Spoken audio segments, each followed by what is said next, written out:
Hello, bienvenue dans le journal intime du succès. Je suis Mavic Bright, Mindset et Success Coach, mère de famille nombreuse, chef d'entreprise. Je t'emmène dans les ups, les downs, les questions, les doutes, les changements, les réflexions que tu auras au fur et à mesure que tu réaliseras ta vision du succès. Ici, tu as le droit d'être indécemment ambitieuse, ne pas toujours comprendre ce que tu ressens, mais de kiffer en te réalisant. Je suis Manila Victoire Lurette. Je suis formateur postulant en marketing, en stratégie, en management. Et je suis surtout une grande passionnée de développement personnel.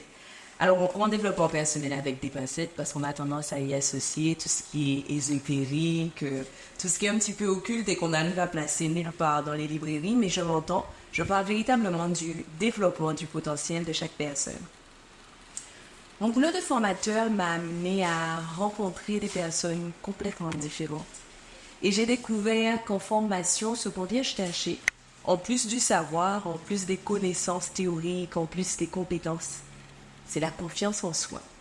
C'est la possibilité de croire de nouveau qu'on est capable d'accomplir des choses.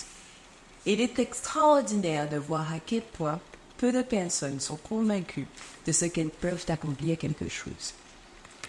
Du coup, je me suis mise à m'interroger. Comment se fait-il qu'un adulte de 39 ans, comme un gamin de 20 ans, ne savent pas ce qu'ils veulent faire, ce qu'ils peuvent faire, ce qu'ils ont envie de faire? Il y a quelques jours, en sortant de l'université, après mon cours de management, un de mes étudiants est venu me dire « Madame, la vraie question, la seule véritable question à laquelle nous devons répondre, c'est quel boulot y aura-t-il pour nous disponible sur le marché lorsque nous aurons fini nos études ?» Et je lui ai répondu « Oui, Emmanuel, tu as tout faux. La seule vraie question, la vraie question, l'unique qui vaille la peine pour me réfléchir, c'est qu'est-ce que j'ai envie de faire? Qu'est-ce qui me fait vibrer? Qu'est-ce que je ferais même si je n'étais pas payée pour le faire? Si aujourd'hui vous me posez la question, j'ai en réserve des dizaines de réponses. Et je me rends compte que peu de personnes se sont posé la question. Parce que désormais, on est soumis aux aléas de la conjoncture. Mais quel dommage! Comme notre situation est grave, c'est-à-dire que nous laissons l'extérieur, la conjoncture économique, nos parents, ce que nous aimons, plus ou moins, décider pour nous de ce que nous allons faire. Le travail représente 8 heures dans le meilleur des cas sur les 24 heures que nous passons et nous laissons quelqu'un d'autre décider pour nous de ce que nous allons faire. Alors je me suis aperçue que lorsque je disais à tout le monde, il faut commencer par savoir ce que vous avez envie de faire, tout le monde me répondait, je ne sais pas. Je vois des étudiants qui sont dans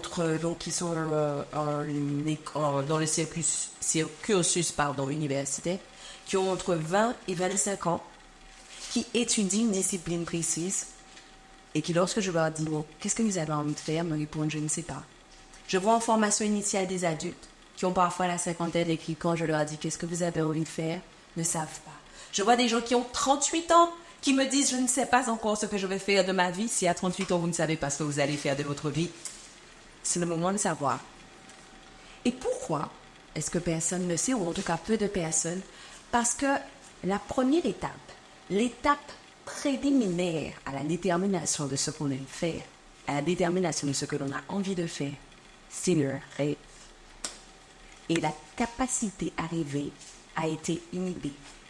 Parents, j'estime que la moindre des choses est d'apprendre à vos enfants à rêver. Ne plus leur dire « arrête de rêvasser, ça n'arrivera jamais ». Et alors, même si ça n'arrive jamais, mais on s'en moque que ça n'arrive jamais. Dans le meilleur des cas, on aura passé un bon moment à rêver et dans le pire des cas, ce dont on rêvait se réalisera. Pour qu'un rêve se réalise, il faut commencer par en avoir un. Alors, comment est-ce qu'on rêve? On commence par se débarrasser des contingences, qu'elles soient matérielles, quotidiennes, affectives. On commence par se débarrasser des limites que l'on se fixe. Et la plupart du temps, les limites ne sont pas fixées par les autres. Les limites sont fixées par soi-même. C'est-à-dire, on commence par se dire, je n'ai pas d'argent, je n'ai pas assez de talent, je ne connais pas les bonnes personnes, je n'ai pas assez de formation. Et alors, si vous n'avez pas d'argent, travaillez, gagnez-en. Si vous n'avez pas de formation, allez à l'école, étudiez, prenez des livres, cherchez sur Internet, vous saurez. Vous n'avez pas de talent, travaillez. Le talent vient en pratiquant. Travaillez, vous aurez du talent. Vous n'avez pas de temps, ça ne veut rien dire je n'ai pas de temps. Ça veut juste dire ça ne fait pas partie de mes priorités. Alors maintenant, si chacun est en mesure de déterminer ses priorités, si avoir un règle devient une priorité, il sera possible de déterminer ce que vous avez envie de faire, ce que vous aimez de faire et ce que vous aimez faire. Il y a deux types de rêves. Le rêve actif et le rêve passif. Ce que j'appelle le rêve passif, c'est la totalité des pensées qui nous traversent l'esprit lorsque nous sommes là de rien faire ou lorsque nos mains sont occupées. Ces pensées-là, généralement, on les subit.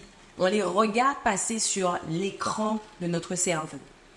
Et il y a ce que j'appelle le rêve actif.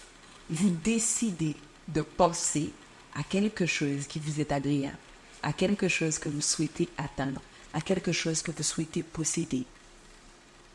Je me suis même aperçue que le rêve matériel, le plus basique des rêves, j'ai envie d'avoir une paire de Louis Vuitton, j'ai envie d'avoir un sac Vuitton, j'ai envie de me payer une Ferrari. Peu de personnes savent qu'ils préfèrent Lamborghini à Ferrari. Et puis quoi encore? Juste cette étape.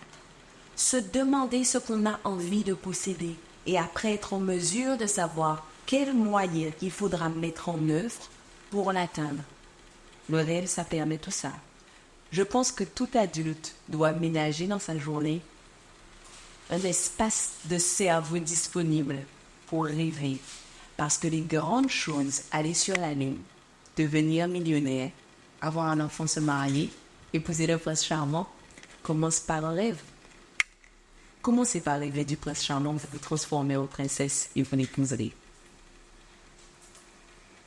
C'est déjà terminé, on se laisse là. Merci de m'avoir accordé votre temps. Pensez à vous abonner à ce podcast et à me laisser une revue. Et au cas où vous vous demanderiez quel intérêt vous auriez à vous abonner à ce podcast et à laisser une revue, en plus du fait que vous seriez toujours notifié de l'arrivée de nouveaux épisodes, si vous vous abonnez, ce podcast aura de plus en plus de succès. Et s'il a de plus en plus de succès, ce que les ambitieuses comme vous et moi pensons sera de plus en plus répandu. Et si c'est de plus en plus répandu, on va créer un monde de femmes puissantes. Rêvons ensemble d'un monde dans lequel le succès des femmes est normalisé. Un monde dans lequel aucune ne prend ombrage de la puissance de l'autre. Voilà à quoi ça servirait que vous vous abonniez et que vous laissiez une revue. Je serai contente de vous voir sur mon Instagram. D'ici là, à bientôt au prochain épisode.